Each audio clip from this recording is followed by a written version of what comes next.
महिन्यापासून आलेले का जुलै महिन्यापासून, त्याच्यातच ज्या 2.5 लाखाच्या कमी उत्पन्नाचे आहेत त्यांनाच हा लाभ मिळणार.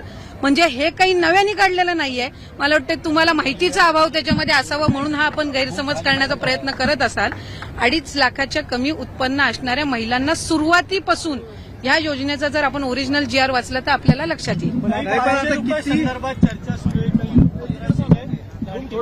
मी आपल्याला तेच सांगितलं की आपण जर लाडकी बहीण योजनेचा जर शासन निर्णय आपण वाचला, जो आम्ही निर्गमित केलेला आहे, जो काही ओरिजिनल जो GR आहे, त्यामध्ये ज्या महिला या इतर योजनांचा लाभ घेत आहेत, म्हणजे उदाहरणार्थ संजय गांधी निराधार योजना आहे, तर त्यांना 1500चा लाभ हा संजय गांधी निराधार योजनेमधनं मिळतोय, तर तसाही त्या लाडकी बहीणमध्ये त्या पात्र लाभार्थी नाही आहेत. ज्या महिला या नमो शेतकरी योजनेतनं लाभ घेत आहेत त्यांना 1000 रुपये नमो शेतकरीतून मिळत आहेत. किमान 1500चा लाभ हा शासनाच्या